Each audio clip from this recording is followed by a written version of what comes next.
stronger with our colleagues from worldwide during the COVID pandemic. And this morning we have a very distinguished guest from Sapienza University, and my colleagues, the Dean of School of Pharmacy, will introduce him and will be moderating the session.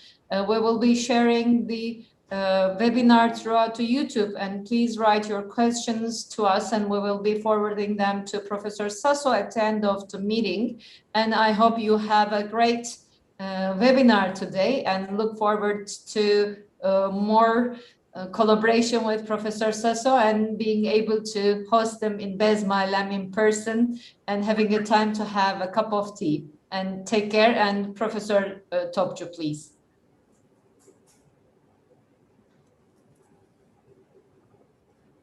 Good morning, Professor Sasso. Did you hear me? Yes. Yes, we are hearing you. Okay.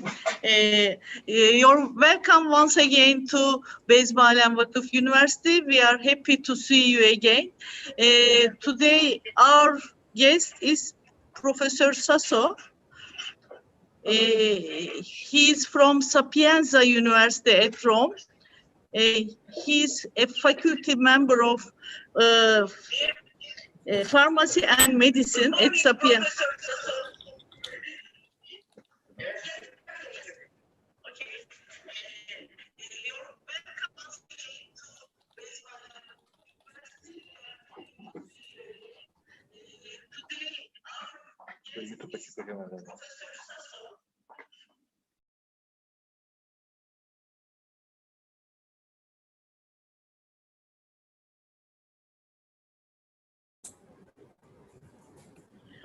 I have to change many times my computer. Maybe this is the reason I didn't understand the problem. Sorry for this unwanted situation. No problem. It happens. First of all, I would like to introduce you to all the audience. Professor Luciano Sasso is a member of Faculty of Pharmacy at Sapienza University. He received his PhD in pharmaceutical sciences from Sapienza University in 1992.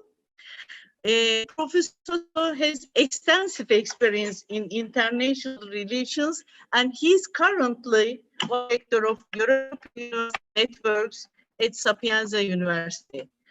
In the last 15 years, he managed or participated in several projects and has been speaker or chair at many international conferences organized by UNICA and the European Association of Erasmus Coordinators.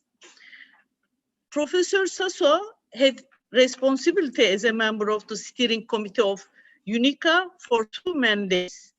In October 2015, he was elected president for a first time for 3 years between 2016 and 19, and he was later on re-elected as president for a second time between 22 and 23 during the annual UNICA General Assembly meet held in London in 20 and 19. He's mainly working in the field of oxidative stress and antioxidants, other pharmacological and biochemical subjects. And he's author of more than 200 scientific articles, published in peer-reviewed international journals. His index is 45 by Google Scholar and 37 by Scopus. Maybe it's now increased a little bit. Actually, I checked it. He has been guest editor of several special issues, and he is continuously writing some issues in the field of antioxidants and oxidative stress with many aspects. He coordinated several research projects in the field of pharmacology and has been referee for many national and international funding agencies and international scientific journals in the last 20 years. So this is the reason I think today he would like to give a speech on research methods for PhD students and young investigators. So, Professor Sasso, please go ahead. The microphone and students are yours. Thank you very much. Good morning to everyone. It is a great pleasure for me to be here with you this morning. Thank you very much to the rector, Professor Kazanjoglu, and to the dean of the faculty, Professor Topçu.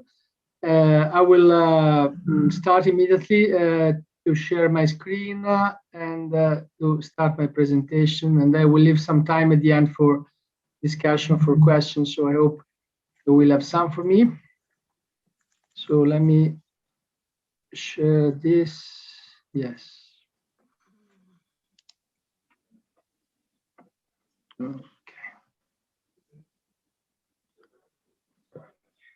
Okay, so it was said, I'm a member of the Faculty of Pharmacy and Medicine of Sapienza University of Rome. Sapienza is a large university in Italy. At the moment, we have more than 100,000 students, and we are located just at the, in the center of Rome. Can you hear me well? We hear you, but we are not seeing your screen, Professor Sasso. Okay. So there is a problem with the screen. Okay, that's good to know. I can see actually. Okay, let me. Can you see it now? Yes, now we see it. Okay. So sorry about this. Slideshow, please. Yeah. Okay, perfect. Okay, so now you should see my screen. Very good. So I just started with the first slide, so you do not. Okay. So today I'm going to talk about research strategies and scientific communication for young researchers. So as I said, Sapienza is located in the center of Rome, and we have at the moment more than 100,000 students. It's a research-intensive university. We have 3 medical faculties, and the pharmacy is integrated in one of the medical faculties called the Pune Pharmacy and Medicine. So when we talk about research, I think today I'm talking to young people, of course. I really suggest to, first of all, focus on ideas, because very often in the modern world, we are very much attracted by, technological aspects, by techniques, etc. In my opinion, ideas remain the most important part. So to try to have original ideas when you're young and to try to start a research line which can be, interesting for you and also productive. And in my opinion, to get ideas, it's really important to study.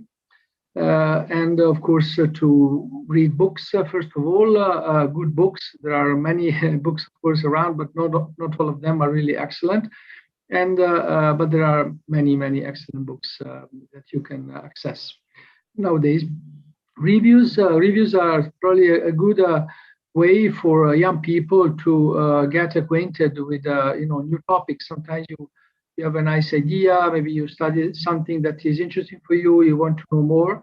To read reviews can be useful because reviews are a little bit in the middle between books and original articles.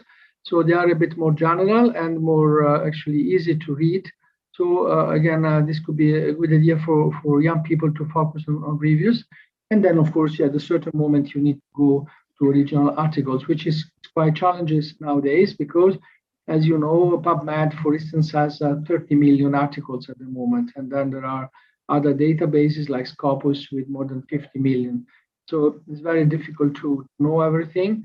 But again, if you get some experience, you start to know, where to look, and you start to know some of the best authors in a certain field, and then you follow them, etc. So as I mentioned, there are many databases. Of course, PubMed it's free and it's very easy to use. So of course, you can start from PubMed. Google Scholar is a bit more general. I would say for science, not always you can find the best articles, or it can be a little bit confusing to use Google Scholar because you find too many things and not always, they are, filtered, by criteria of quality, etc. So I really suggest to, after these two, let's say, free databases, PubMed and Google Scholar, to try to actually search other databases, which unfortunately are not free, but I'm sure that your university has a subscription to some of them. Scopus is really very powerful, Science Direct, Web of Science. SciFinder Scholar is also a database which is basically related to the chemical abstracts.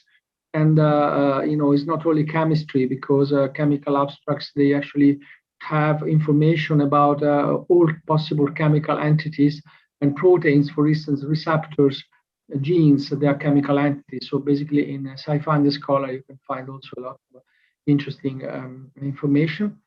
Sapienza has also a good subscription to this database called Access Medicine, which is offered by McGraw-Hill. And basically in Access Medicine, you can find books online, high quality books like the Goodman and Gilman, for instance, which in pharmacology is probably the most important book. That's online in Access Medicine. And the advantage of looking at online books is that they are more updated compared to printed books. By the time a book is printed and distributed, it takes some time. Online, you can find the latest version of the book, and usually publishers, when there is a new chapter ready, they already put it online. So basically, the online version of a book is not exactly the similar or identical to the latest printed version. So I really recommend you to use the online versions.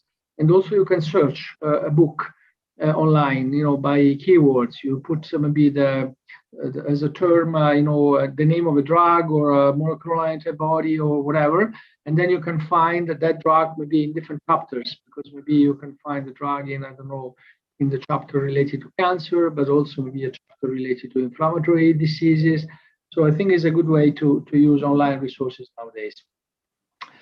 And another point is to remember what to read. This is, for me, is always it is a challenge because we read a lot nowadays, many things, and very often, then when you write a paper, and then say, yes, I know that, I read it somewhere, but where?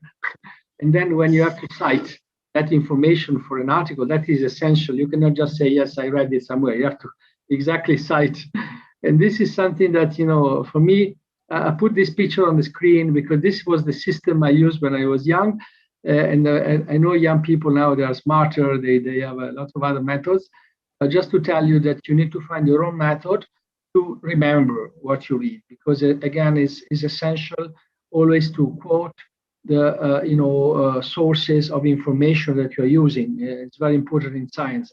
So just try your own way to, if you don't want to use colorful post-its like I used to do, you can use another method, but this is again is very important. And then meetings. I mean, of course, we are very busy, with many things, and sometimes. When I was young, also, it was difficult for me to attend all the conferences I wanted to attend, or maybe I was busy with an experiment, and then there was a very nice seminar at the same time in the department. And then I said, I cannot go because I'm busy with my experiments. So again, for young people, it's not easy to find the balance, but indeed it's very important to attend conferences. In my opinion, not too many. You need to find a balance, because if you just go to conferences or if you just prepare posters, to go to a conference, again, the investment of time can be too much. But again, you have to find your own balance and get ideas from meetings. Also, it's very important in laboratories to have laboratory meetings regularly. Again, this is something when I was very young, I did not like them so much, because they were usually in the middle of the week.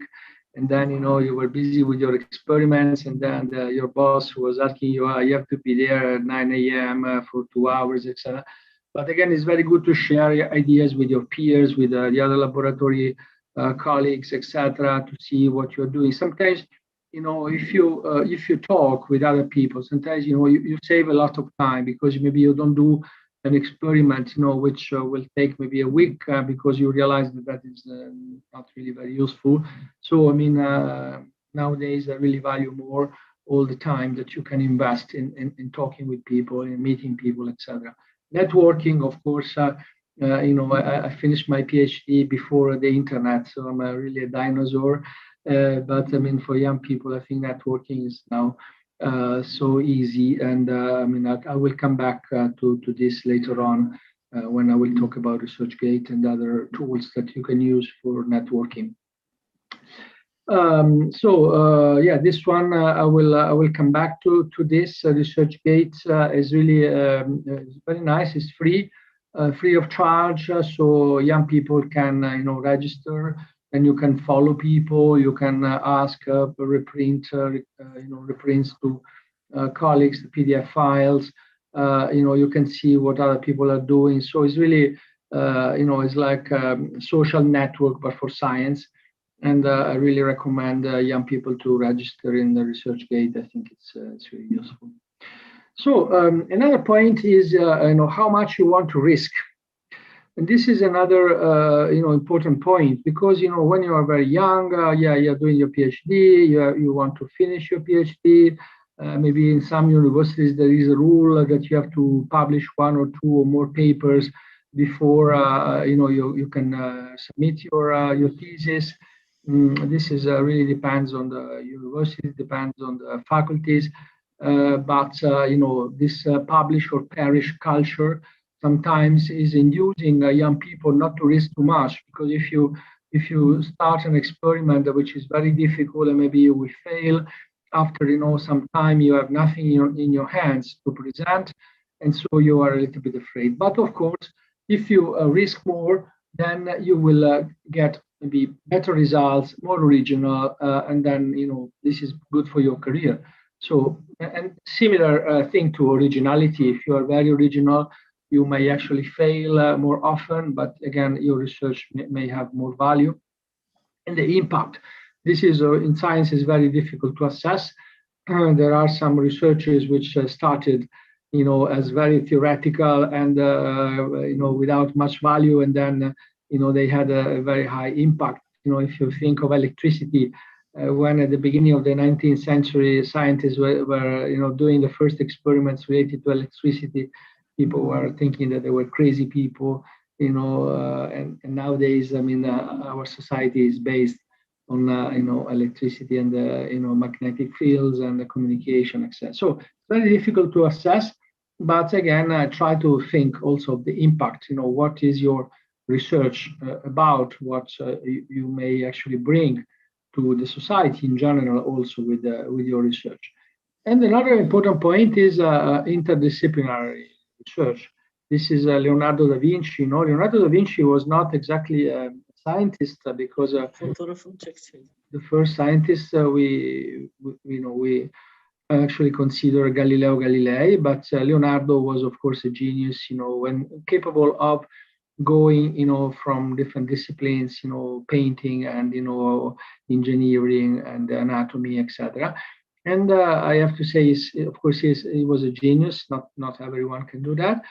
But in general, for universities, we try to foster interdisciplinarity. But of course, it is a challenge. I mean, you also need to be expert about what you're doing.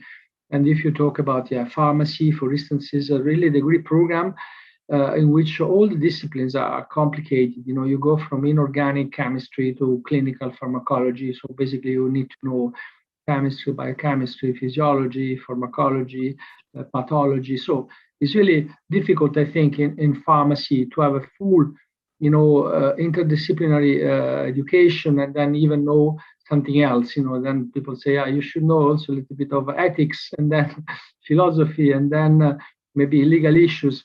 I mean, this is very challenging, but we should try to do it, especially maybe with some activities, like summer schools and some activities in which we try to offer to our students and the young researchers the possibility to interact with colleagues from other disciplines. And very often, breakthrough in science, came from people who actually worked in another field. So this is typical. If you look at physics and medicine, for instance, all new techniques for imaging in medicine, they come from physics. And again, the application in the beginning was completely different. I mentioned this publish or perish culture. Of course, you need to be aware as a young person about the impact factor of your publications. The H-index, has become quite popular in many universities. I'm sure you know what is the H-index, but basically is the number of articles that you have with the same number of citations. So basically, if you have the H-index of 10, it means that you have at least 10 articles which are cited 10 times. So this is the definition of H-index. And it's something that you should consider. I mean, we should not be crazy about these numbers, in my opinion. Also, in the evaluation of young researchers for career development, I think universities should be a little bit flexible, but it's still something to consider. But you can also consider other elements. Maybe there are again researchers who are really doing a very original research, and then they are not publishing maybe too many papers, but those papers will have an impact in the future in the society. Maybe, the impact factor or the H-index of that research may be a little bit lower, but in the long run, maybe his or her research is more relevant. So we have to just be a little bit again here wise. Then patenting. Patenting is also very important in science, especially in let's say in the field of pharmacy. Is very important because, of course, you can patent basic research results in view of possible applications in pharmacology. And here we have to be careful because let's say universities should have a very good patent office to make sure that if a researcher decides to patent his or her results, it is important to do that in a fast way because, again, a young person has some goals. He has to publish maybe a paper to finish the PhD or to apply for a junior position and a junior faculty position as assistant professor, etc. So he or she wants to really publish to make sure that his or her CV is suitable for that position. And then when you patent, sometimes the office will tell you, okay, well, it will take some time, for 6 months or so, you cannot publish that result.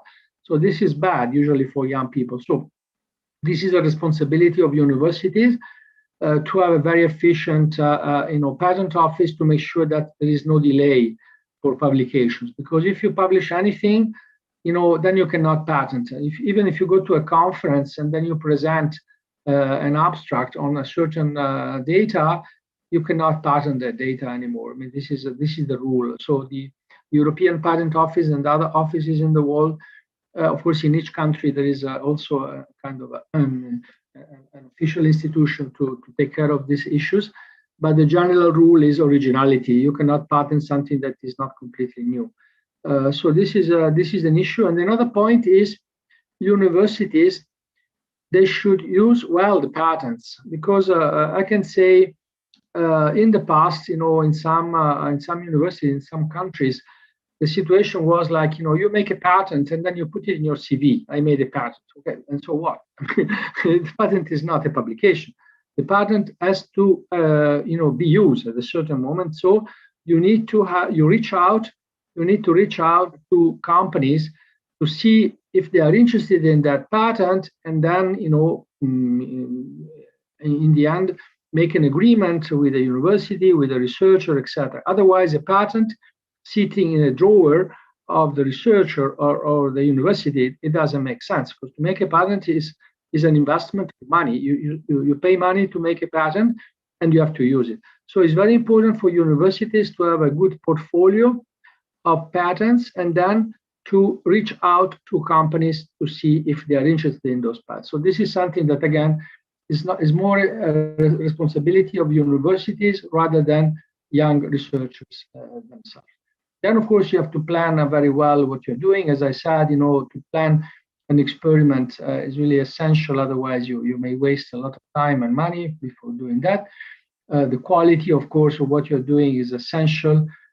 As Pasteur was saying, it's really important to have prepared minds. I mean, things very often we study in the history of pharmacology, we study, the discovery of new drugs, and then it looks like they were done, by chance, but they were not by chance. I mean, those people usually, they were very prepared and very good minds to understand that. Then, of course, a research plan should be accurate, precise, sensitive, effective, etc. So this. So this is related to the plan of your activities. The research process, is always like asking questions to yourself. Again, exchange doubts with your supervisor, with other colleagues, etc., to try to reach a good result. I will go quick on some slides, but then the slides will be available. I can send them to you, and so everyone will have the slides available if you want.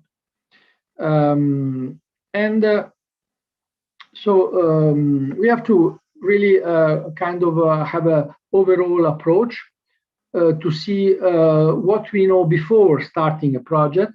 This is very important to have a good knowledge yourself, and also again your supervisor, your team, etc.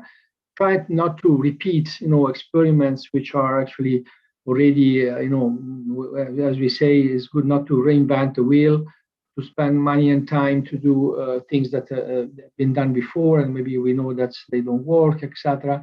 And then, try to always upgrade and increase the existing knowledge. Another important point here is not only, hard skills that are important. You may be a very good researcher, maybe in terms of competence, in terms of, capability of doing experiments, etc. But also is very important, more and more, especially when you develop your career, management, communication, social aspects are very, very important. When you become more senior in science, then very often you have a team, larger and larger. So the way you manage your team, the way you communicate, it will become very soon even more important than, really the specific competence related to a technique or something. And then, of course, you have to write. You have to, after you did a good projects, you did some good experiments, etc. You need to prepare papers, and this is one of the main activities for researchers. To prepare papers, to write grants, and writing science is really very, very important. I mean, whatever you do, but especially in academia, but not only in academia, also in the industry, to write well is something important. And I like this quote, that's the best way to learn science is also to write science. So when you write, you also learn a lot by writing. And then the type of documents that you will write are very different. It can be a simple report. Sometimes, you have a project and then you have to make a report to your, again, supervisor, to the head of the department, to whoever. And this is something that, has to be written very well. Articles, proposals, as I said, also for grant, requests for funding. A thesis, if you are still a PhD student, you have to write very well your thesis, abstracts. Then you have to make a speech in a conference or something. Then you have to prepare slides. So we have so many different types of documents, and the rules are slightly different. I mean, it's not the same to write a thesis or to write a research article. It's not exactly the same, but some general rules are there for me. I mean, like clarity. You have to try always to be very, very clear when you write something, and also go back to what you wrote and try to improve it.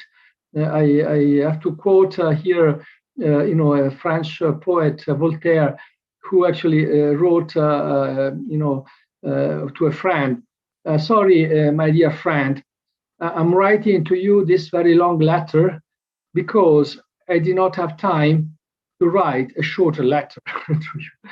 So it means that very often, when you write something, you write something that is usually longer than necessary. If you go back to that document, you can try to remove the unnecessary parts. You can try to make the sentences a little bit shorter, more clear, etc.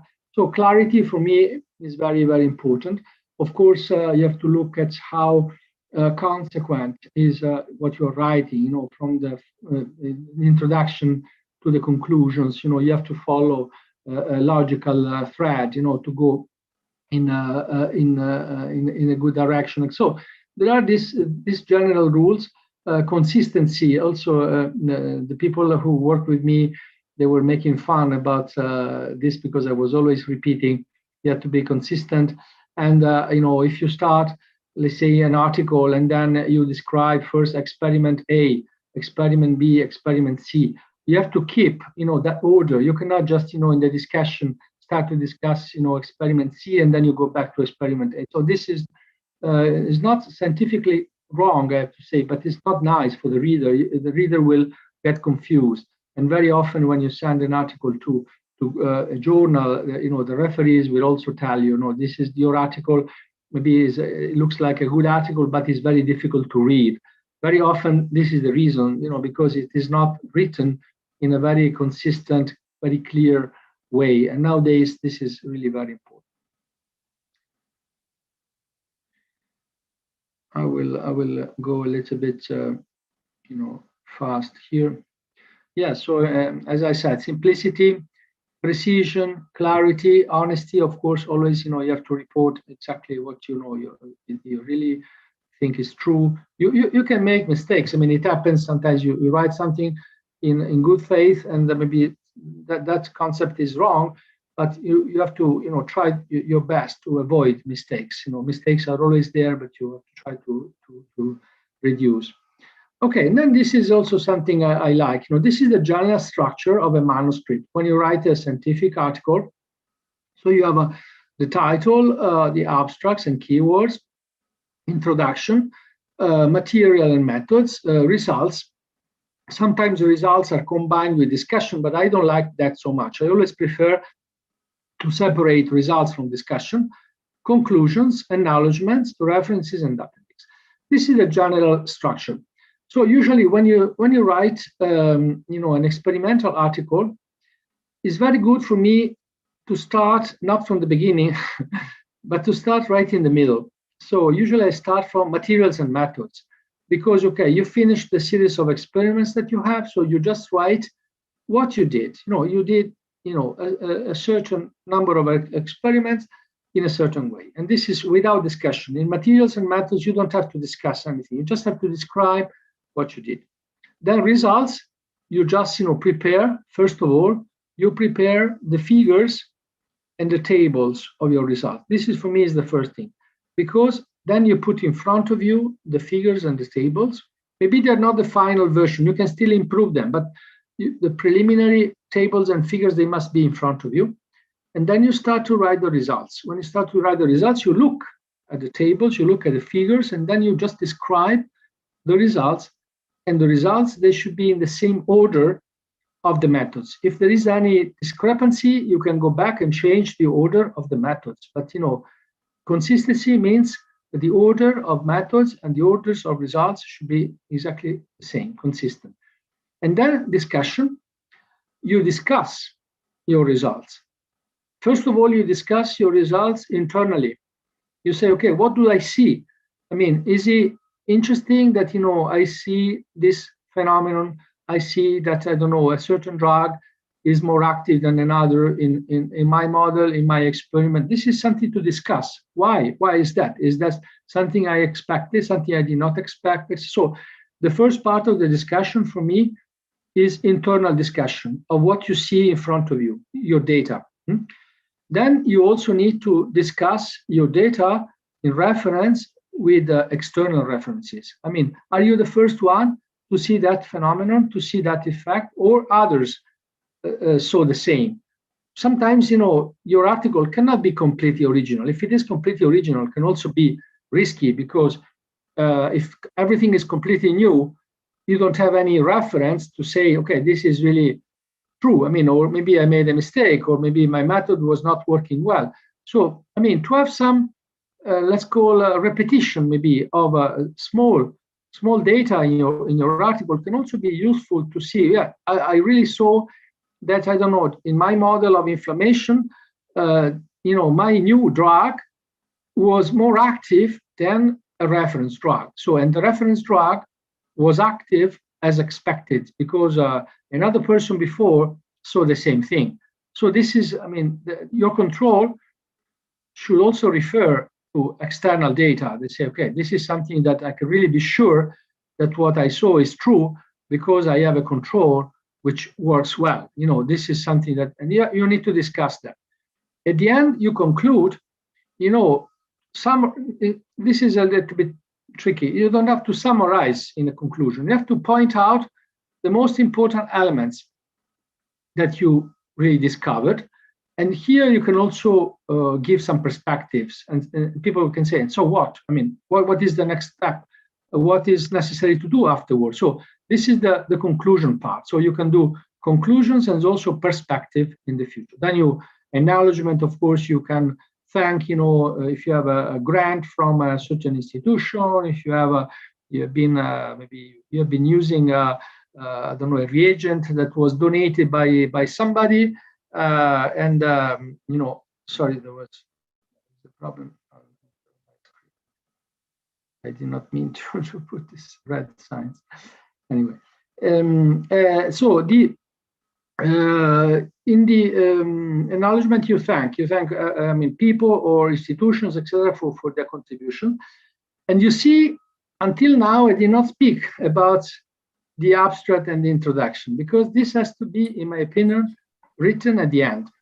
After you wrote, as I said, materials and methods, results, discussion, conclusion, you go back and then you write the introduction. Of course, the introduction, when you write it, is not completely new. Maybe you wrote something before, etc. But the final introduction should be written after you really decided which are the final data that you are going to present. Because in the introduction, you describe, really the state of the art of the field, and you justify the aim of the work. You need to justify why you did something, because in the end, again, especially experimental science is very expensive in terms of work, so human resources, reagents, equipment, etc. So you need a reason to do things. So of course, when you started, you had good reasons to do your research, but then in the introduction, you have to clarify very well those reasons. And sometimes you do it also a bit ex post. You actually align a little bit better your ideas also based on what actually in the end you discover. So it's very good to have a very concise introduction written at the end of the manuscript, because in that case, you can really have a very focused introduction, justifying very well the aim of the work and then what you did. And again, as I said, it's not completely new. It's something that maybe you wrote before as a draft, but you improved it at the end. So in the end, this is really the last part of the article that you write and you finalize. And then you see the abstract is really at the end, because the abstract is something that has to summarize usually you have a very limited number of words that you can use. So in those very limited space, you have to describe very well your manuscript, your results, etc. So basically, these are, for me, I hope this is useful for some of you young people, but I really think it's important if you write well your manuscript, the chances that your manuscript can be published, they're higher, because very often, maybe even if you do good science, if the article is not written well, some journals, they just reject it because they say, okay, this maybe can be good, but I don't even understand what they say, and they just reject the article. Okay, so then we can go back to this point. If you have questions in the end, I will continue my presentation, but then I think this part is very important for you. Some general rules maybe that I can also give you. Again, what you write has to be very clear. It should not be open to interpretations. People reading should clearly see what you want to you mean. and so you sometimes some repetitions. Of course, in a good language, you will try to avoid too many repetitions, but sometimes in scientific language, it's important maybe not to use a synonym of something that may create confusion in the text. It's better to maybe to repeat the name of a certain drug or the name of a certain phenomenon to avoid confusion. Think always, of who is going to read the article. Is the article written for general dissemination for the general public? Is this article going to be published in a newspaper or to be published in a very specialized journal? If it is a journal of immunology, you're not going to describe in your article anything that is related to immunology. People know what you are saying. But if you write something for the general public, maybe people may not know what is a T cell or B cell or something like that. So always, as I said, you need to go back to what you prepare several times, but it's good to start with a good draft. If you have a good draft, then you improve it many times until it is final. But it's always good to have a good draft since the beginning. Then you have to consolidate all the information. Think also of a possible journal that you have in mind, because again, the different journals have different target groups, etc. And then you can prepare this draft. Writing quickly, even if in the beginning you have some small mistakes. Don't worry. You go on. You prepare the first draft, even without some small. Then you revise it, as I said many times. I will go a little bit quick on these slides. I will send them to you, and you will have them. But just these are general rules that for me are quite useful. I will continue. And then, as I said, think where you want to publish. If you want to publish in a very specific journal or in a more general journal, etc. The title also is very important when you think of the title. People very often, when you go to a database, you see the title. The title should already provide information about the contents. Because based on the title, you decide whether to open or not, the abstract, whether to open or not the PDF, etc. So the title is very, very important. Should be very, very clear. Be careful with the abbreviations. We live in a world with so many acronyms. There are hundreds of thousands of acronyms. Nobody knows all these acronyms. So just be careful, not to use too many acronyms, and always explain in the beginning of the article, the abbreviations. This is really very important. I will continue. So yeah, I like this figure because you see, introduction goes from something very general to the aim of the work. Okay, so I always tell my students, it really is like building a house block by block. You have these bricks, and then you need to reach the roof. Okay, and then you have to make sure that the roof is sustained by walls or by pillars. If you reach the roof and then you realize that you only built one pillar, and then the roof will fall down. It's not a strong house. Okay, so this is the introduction. As to really, you have to put, because in a very concise way, you cannot write, in a scientific article. Usually the introduction can be 1 or 2 pages. It cannot be too long. But there you put all the essential information to really say, yeah, that this is why I want you to do this experiment. Because you say a colleague did that, another colleague did that, our laboratory did this. So that is why we want you to go in that direction. This is very important. So you go from a little bit general information to specific information. And I will go quickly to the other, because I already said some of these things.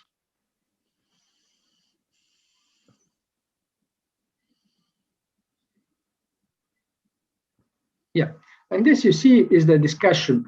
The discussion is exactly the opposite. So the discussion, you go from something more specific, like, as I said, the internal discussion of your data, to something more general. What does it mean? Okay, what is the impact of your research, in the general, in that field? You wrote an article in pharmacology on that drug. Okay, what is the impact on the guidelines, for instance, for the treatment of asthma, if you were studying, maybe a drug with an effect on, as an anti-asthmatic effect.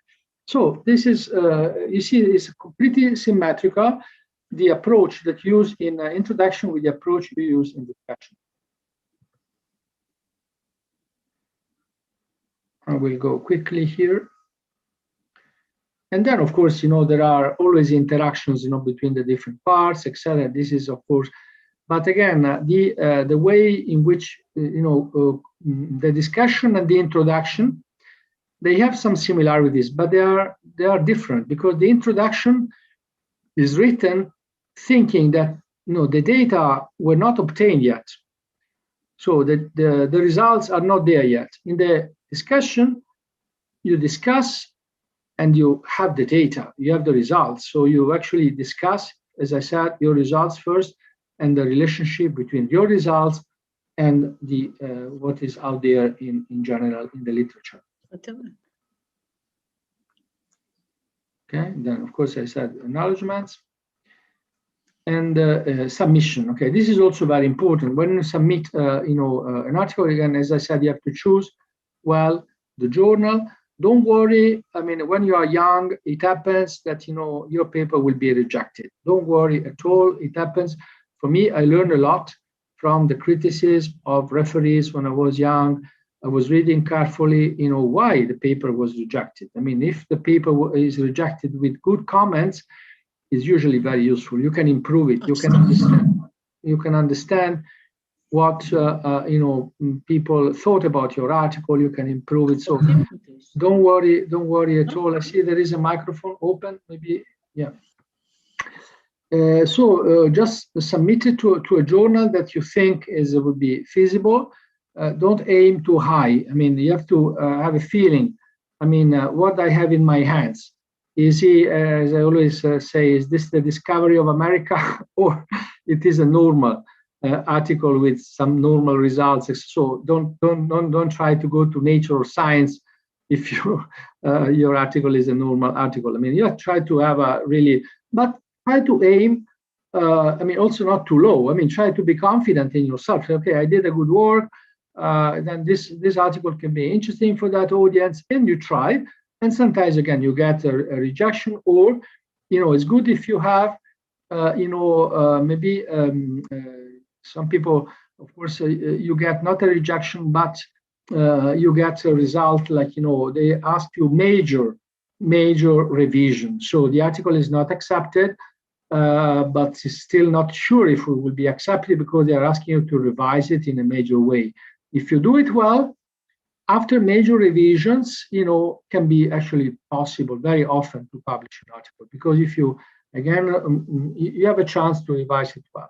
Sometimes even after a rejection, there is a rejection in which they say, yeah, we reject this paper and there is no chance to submit it again. Or sometimes they keep the door open. You say, yeah, this is rejected now, but it's not impossible for you to resubmit if you really improve it in a substantial way. So it is possible. Here, it's very important to also remember that some journals, they give you the possibility to suggest some referees.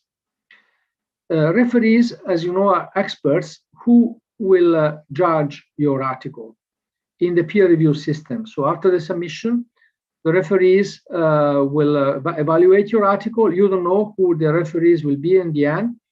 The journal will know, and then sometimes you are allowed to suggest.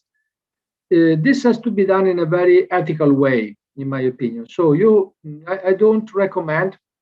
Really, it's not really good to suggest your friends from all over the world. They should not be just your friends. They should be experts in the field. Maybe you know them. I mean, the more senior you will be, the more people you know. So at a certain moment, it's difficult to say, okay, I don't know that person at all. But it should not be really your friend, because something from the ethical point of view is not good, but also it's not good for your friend, because you submit this paper, and maybe there are things to say about this paper, and then your friend bit, bound because I know this person. I don't want to damage this submission. So, in my opinion, always recommend, especially to young people, to suggest, if the journal will ask you, not always this is the case, to really suggest experts in the field, and they should be unbiased. They should not be very much related to you, to your lab, to your supervisor, because so they will be able to give a more fair evaluation of your article. This is a very important point, in my opinion, so keep this in mind. And of course, the journal, in the end, also should check. I mean, if an author will recommend a referee that is really a good friend because you see that they have 20 papers in common, also the journal should not accept that recommendation. This is, but sometimes people are so busy that they oversee it. Then after when they say a journal is asking you to revise a paper because maybe you get a reply that the article can be accepted after major or minor changes, the revision should be done fast.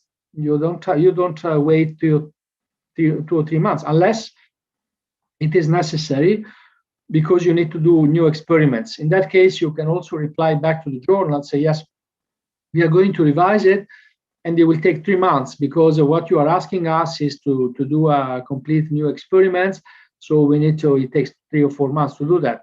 But if the revision does not require major experiments, if it is only a question of writing, it should take, in my opinion, 1 or 2 weeks.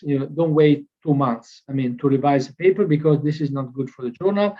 Journals are very careful about the time of publication nowadays, so they prefer, to do that quickly. Okay, so this I will go fast. So this is the general peer review system of the referees, etc. And I'm sure you know that. So I will go fast on this. Yeah. So the ethical issues are very important, and I put in yellow this element. The suggestions of possible referees also should be done in a very good ethical way. I will go fast. Plagiarism. Okay, this is something that of course everyone knows nowadays. We should not copy in any way. We should always quote when you write something. If it is your idea, you of course you say this is something I obtained, or you need to cite the source of the information. And then now journals, they have this software, so they check the originality of your paper.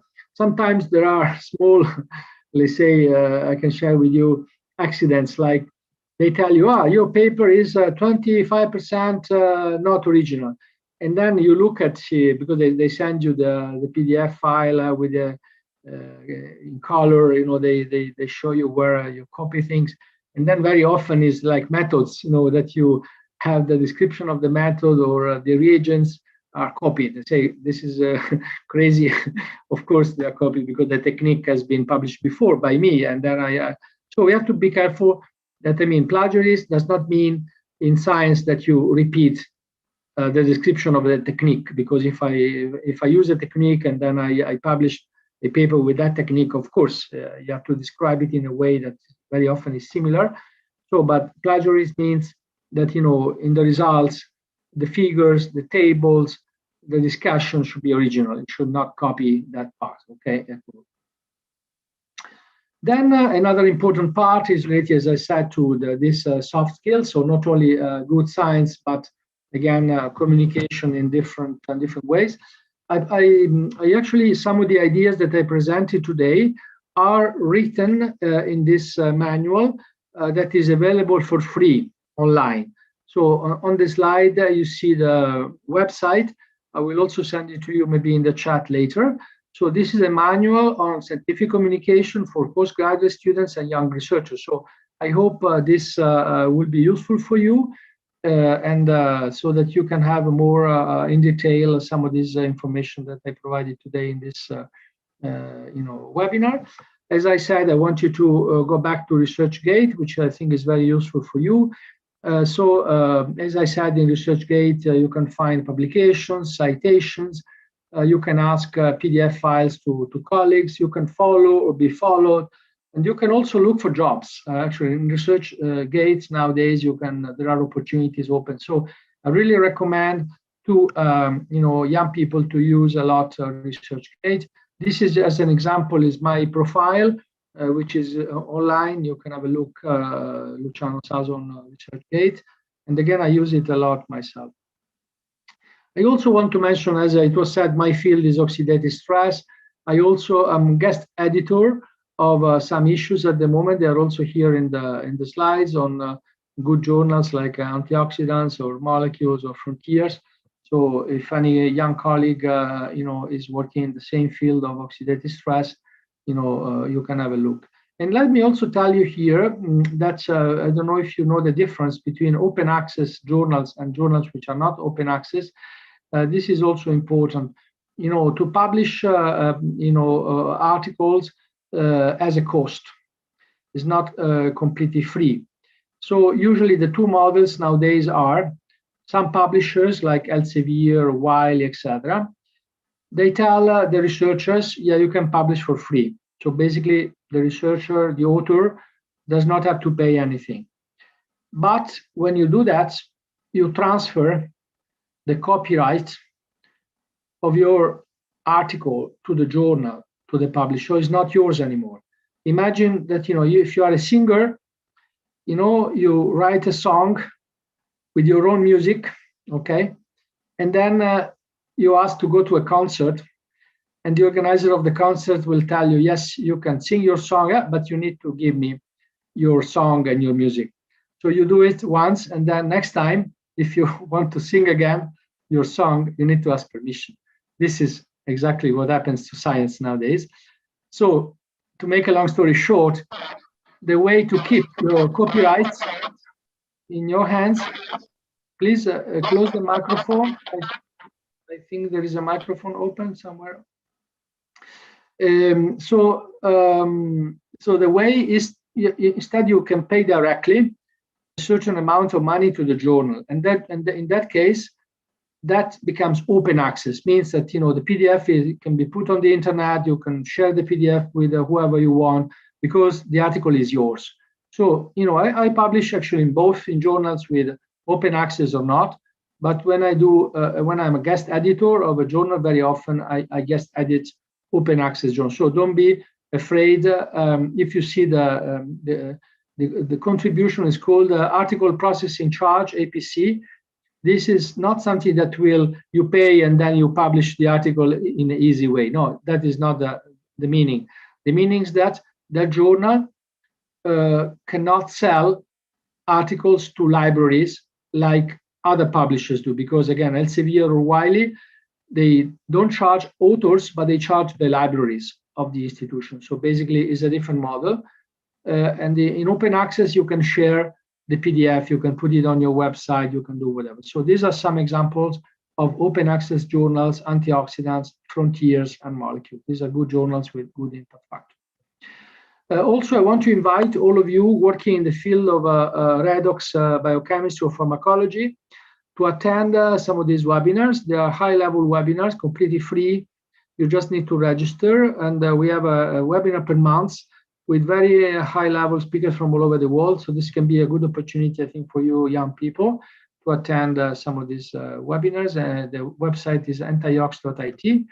I also created a Telegram channel that you can follow, if you want to have more information about redox pharmacology and what I'm doing. And I stop here, and I really thank you for the attention, and I'm ready to answer your questions.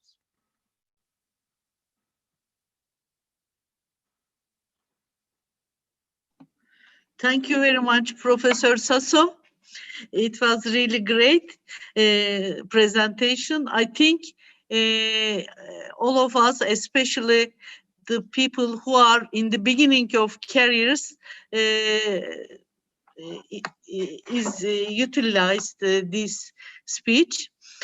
So you gave some strategy and plans about research, and later on how we can write any scientific document. The people should consider about which points. It is a very useful talk. Are there questions? I saw a question in the chat. There is a colleague asking, do you have advice to students that embark on exploratory research in terms of time management and scientific? Yeah, of course, this is a very difficult question. Yeah, when you are young, again, you need to focus and try to get good results on your own. And of course, communication becomes more and more important when you are more senior. In the beginning, really, yeah, I suggest you to do a good degree, first of all, then a good PhD, a good postdoc, continue, in science well. And then, as I said, yeah, if you just go to conferences, it's not very good for young people. If you write too much, if you don't have good data to describe, is also something that is not very useful. So in the beginning, you need to do, in my opinion, quite a lot of hard laboratory work to establish yourself, and then more and more communication will become important. Thank you. Other questions? Berrin, okay. Hello, buongiorno. Buongiorno.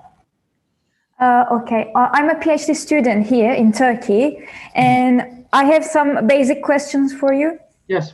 The first one is for the impact factor. So what is the top of it?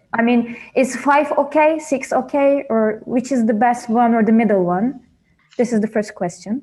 Yes. Should we go by one by or? Yeah, because I'm getting older, so that otherwise I will forget them if you don't give me too many questions. Okay. You seem younger. So no, the thing is that impact factor, again, don't take impact factor as really the only criteria, but it is something, in my opinion, to look at. Yeah, if you have impact factor, many journals do not have an impact factor. If a journal has an impact factor of 1 or 2, is already a good journal. It's not that, depending also on the field. Of course, Nature, Science, Cell, they have a very high impact factor, but it's very difficult for normal people to publish a paper in Science or Nature. So don't worry. Indeed, in my opinion, in my career, I published also articles, in a higher impact factor, but sometimes lower, as long as that journal was a journal that I liked and it was considered appropriate for my research, for my results. So 1 or 2 or 3 can also be okay. If you can manage to, when you're young, you manage to go to 5 or 6 is even better. But don't really be too much focused on the number. Okay, and another question.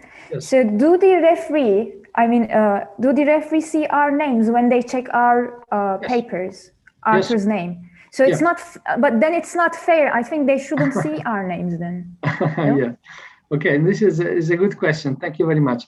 So basically, yeah, the referees, they have to evaluate your research. So it would be very difficult to have an evaluation without seeing your names. Also because it would be quite easy to understand anyway who you are. If you write an article, you quote other authors. Very often you say, in my laboratory we did this and that. So it's not a mystery for a referee. You cannot completely.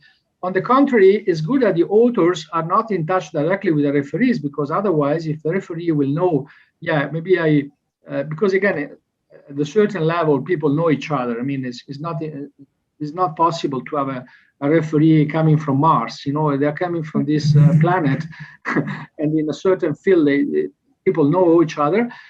And then, maybe I am the referee, because let me also, maybe I did not mention this.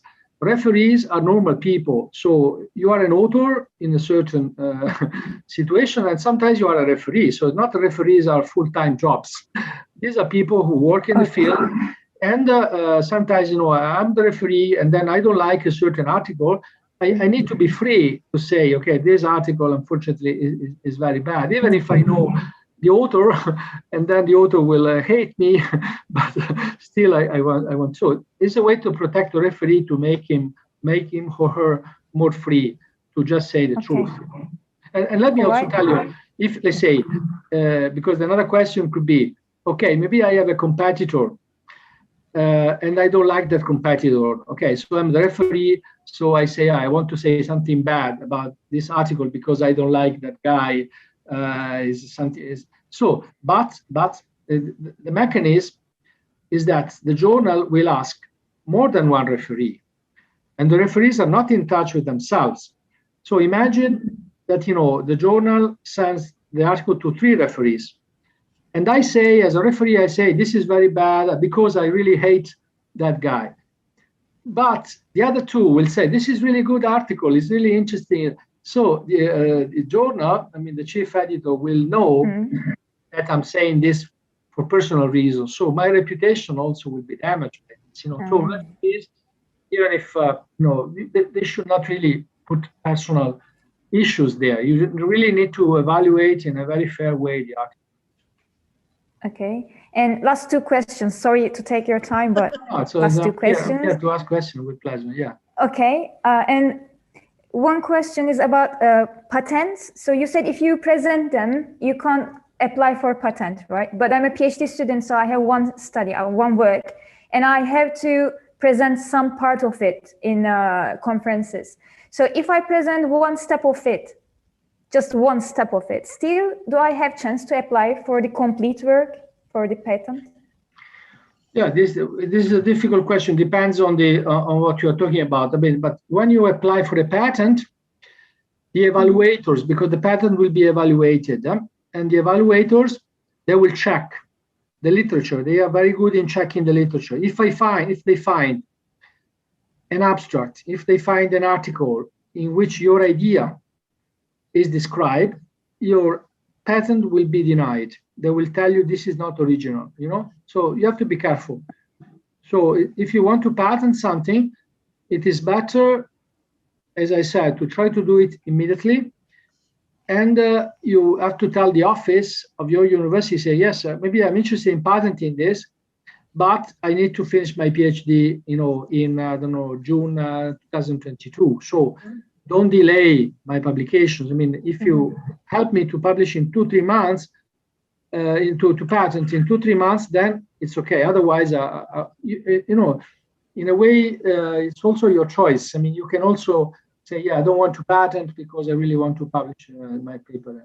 But for universities, it would be a good way to get some money back because, universities invest a lot of money in research. If a university will make patents and if the patents are commercialized, the university can make some money on it. So if you look at the American universities, for instance, they are very good in that. The budget of MIT is huge. I mean, they are really, they invest in research, but some of the applied research brings funds. Okay, and in the last question, I know you told that, in the conclusion part, you shouldn't write a summary. So it's not a summary of the paper. But in the conclusion, you should summary it, no? No, not really a summary, because the summary is the abstract. So in the conclusions, you need to point out the most important elements. It's not a summary. Okay. You have to point out. You have to point out. In the summary, you actually summarize everything. In the conclusion, you just say, okay, at the end of the day, we really, we are the first ones in describing, that this drug is an inhibitor of that enzyme. So you point out 2 or 3 highlights that you really want to make sure that, it's like sometimes we say take home message. The reader will go to the conclusions and say, yes, okay, and so what? I mean, what they want to tell me, these guys, Okay. So, grazie mille. Prego, un piacere. It's nice. Thank you. Is there any question anymore? Yes, I have a question. Yes. Okay, please. Okay. Hello. Thank you very much, Professor Sasso, for the wonderful lecture. Thank you. My name is Al-Qasim Hassan. I'm from Nigeria. I'm doing my PhD currently. My question is, oftentimes, young researchers in the academia tend to focus on quantity of papers much more than quality due to this culture of publish or perish. So what is your counsel on this? Thank you very much. Sorry, I lost one word. So young researchers are, can you repeat the question? Okay, I say most times young researchers, especially in the academia, tend to focus on quantity of papers much more than quality because of the publish or perish culture in the academia. So what is your counsel on this? Thank you very much. This is a very important question. This depends very much on the institution, because the publish or perish culture is linked to career development. Very often, if a university will have a rule, if you want to apply for the position of assistant professor, you need 20 papers. Okay, then people collect 20 papers, no matter what, you try to publish whatever. So this is, in some other universities in the world, they don't have these rules. I mean, maybe you can have 2 papers, very good two papers, and you become a full professor because you discover something excellent. You know what I mean? So it's a question of internal rules. So my point is we should really, at the level of countries and universities, avoid, to really have strict rules. You need some flexibility. Because again, if you have the rule of 20 papers, sometimes can be too much for a young person to collect 20 papers. If you, again, you have to evaluate paper by paper, but flexibility is linked to also subjective evaluation. This is the risk. The risk is that, let's be very frank here. If you have a strict rule, you can be strict and say, okay, whoever is the person who applies, maybe the most rich or the most powerful, or the son or the daughter of a powerful person, you know what I mean? But if you don't have the 20 papers, you cannot become assistant professor, So this is like a protection, is a rule that protects everyone. If you have flexibility, the risk is that maybe those 2 or 3 papers, they're not really good, but in a way, certain people can be helped, and maybe they're not very good, but just because they have a certain power position, they can have this. So it's a little bit difficult to answer your question. I mean, many rules, they create this bureaucratic approach to science, which is not good, but lack of rules can be risky in terms of career development of some people that maybe they are not really good and they are helped for other reasons. I don't know if I managed to to answer your question.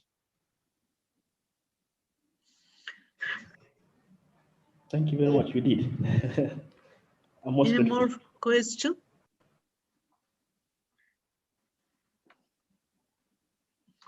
Do you have any more question? I cannot see, I think. In the meantime, yes, I also put in the chat some information. I will also send my slides, so the slides will be available. You can share them. Oh, very good. Thank you very much. It will be a pleasure. And then for anything, people can also write to me. Sure. And, yes. I think there is no other questions, Professor Sasso. So I would like to thank you for this great presentation, and I want to give the last words to our Dean, Professor Topçu. Thank you again, Professor Sasso. It was really informative and helpful, good presentation. I hope the people use this knowledge and directions. So may I make a contribution to Barry's question? Sure, Professor Sasso knows this point. Maybe he thought it is not necessary to give very young people, because as you know, in addition to impact factor of journals, recently, I mean, in the last 1-2 years, another criteria came in the field, in which field belongs to which quartile. So there are 4 quartiles for each journal, either 1, 2, or 3, or 4. The highest one, the first one, I mean quartile 1.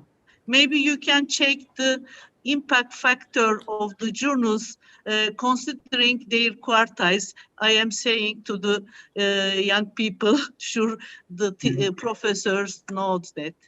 Okay. Thank you very much. Really, I am very impressed also your presentation. I hope we will invite you more often in the future.